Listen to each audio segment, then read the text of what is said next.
Hi, I'm Duncan Moss, and I'd like to welcome you to my latest video blog. Today, I'll be talking about the British science fiction series Blake 7, which started broadcasting on the 2nd of January 1978.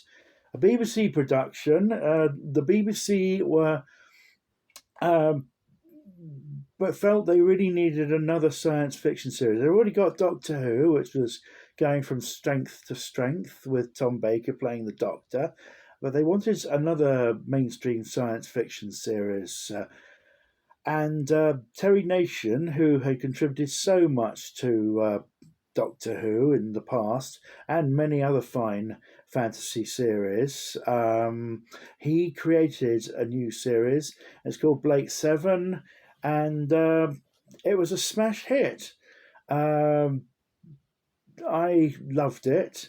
It was basically set about 1,000 years in the future, I think, and basically the galaxies were a galaxy, and galaxies were run by a totalitarian organization called the Federation, and it involves people of Earth who are resistance fighting, led by a gentleman called Rog Blake, who's played by Gareth Thomas. They are massacred, and he's taken prisoner, and he's with a whole load of other people are to be shipped to a penal colony called Cygnus Alpha. But as this is happening in the early episodes, they escape and are able to get their hands on a derelict spaceship of alien origin that's more powerful than anything that the Federation have got. So they basically fly around the universe, fighting the Federation and getting involved in other adventures as well. Um as I say, Rog Blake, is played by Gareth Thomas. He's a sort of very kindly leader, a sort of favourite uncle, and he cares very much about people, and he's not really able to hide the fact that he cares. And we've got another character called Kerr Avon, who is a computer expert, and he is basically uh, on the sent to the penal colony because he has tried to swindle the Federation out of millions of credits, but not been able to pull it off. He's played by Kerr Avon, is very ruthless, and he's played superbly by Paul Darrow. Came from Chessington, where I live now. And there was Villa Restral, who is a thief, and he is a very comical character. He's played by Mike Keating, and is probably the most popular character, I think, out of the whole series. And then you've got Gemma Stannis, who's a smuggler, played by Sally Keenet, and a telepathic lady from Aaron, Callie, who is played by Jan Chappell. We've then got Gan, who is a very big, gentle giant, played by David Jackson. And the first series is compiles about 13 episodes. The series really is very good. It grows. The episodes are good, but the first really great episode, I think, is Seek, Locate, Destroy, which is in the middle of the season, and it brings in two new characters: Supreme Commander Servalan, who's a ruthless head of the Federation. She's played by Jacqueline Pierce, and Space Commander Travis, who is played by Stephen Grief. He'll be played by Brian Croucher in Series 2, because Stephen's not available to play him in the second series. Both actors are brilliant. They're different interpretations of the character, but they're both very, very good. Now, this is this is the Liberator. I can't get it out of the. It's in a protective casing, but this is the Liberator, which is the spaceship that they use for most of the series.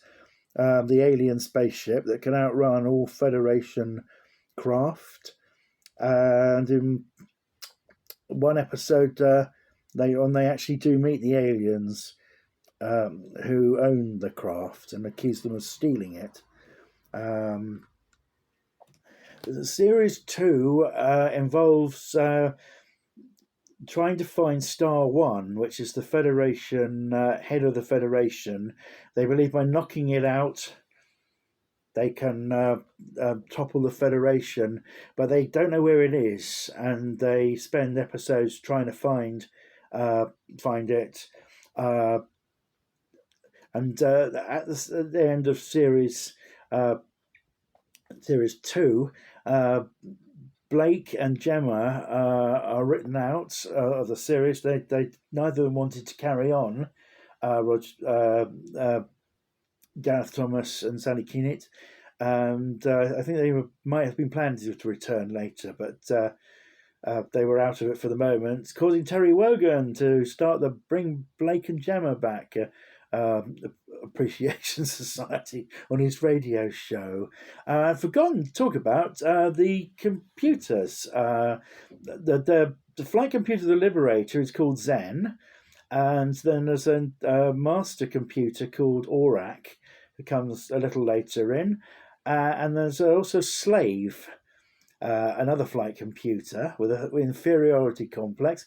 They're all voiced by the fabulous actor Peter Tushingham. And many years after the series ceased production, I was delighted to meet most of the cast of Blake 7 and get their autographs. And speaking to Jackie Pierce, who plays Supreme Commander Servalan, I said to her, if they were going to bring Blake 7 back, would you like to play Servalan again? And she said, oh, yes, if they asked me to. And I said to her, I don't think it would be any good without you. And she thought for a moment and said, no, I don't think it'd be any good without me either. We had a good laugh about it. And I said, if it's going to return, it's got to have you, Avon, and Villa in it. With Blake and Gemma no longer in the series, they brought in 2 new characters.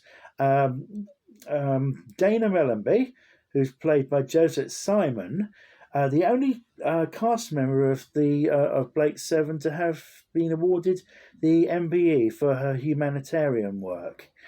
And also Del Tarrant, ex-member of the Federation, played by Stephen Pacey.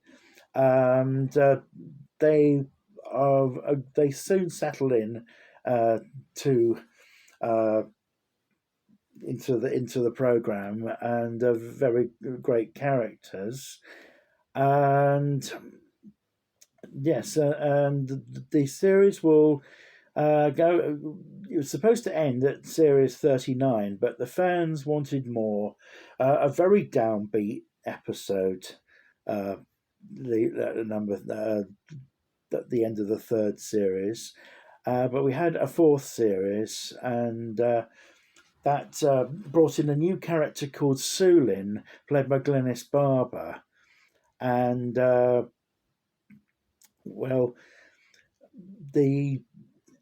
52nd and last episode would be broadcast just before Christmas 1981.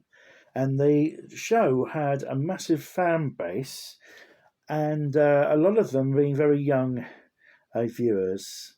And what happened at the end of the episode caused a lot of upset to a lot of people, and caused the BBC switchboard to be jammed for days.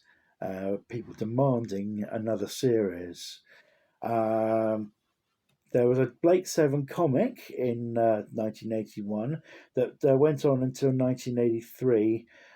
They tried very hard to get the series back, and but to no avail. The show was released on video, and I think it's still available on video. I think it's streamed on some uh, on some uh, platforms. There was a fair old amount of merchandise. This is Blake Seven Afterlife by Tony Atwood, who also did a very fine episode guide. I haven't mentioned many of the episodes. Some were very, very fine science fiction writing. One of them was called Sand.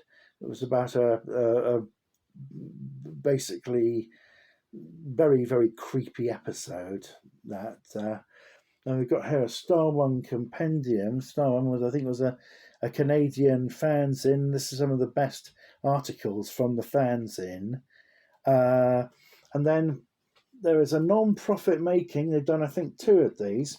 I can only find one of them at the moment. This is an annual, Blake Seven annual, that's been done with not with any profit. It's an unofficial annual, so it's basically made just to break even.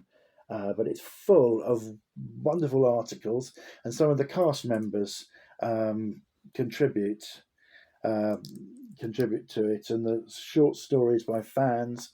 It's a just very nice artwork in it. It's not easy for me to. There we go. That's very nice. That's Avon and Serverland.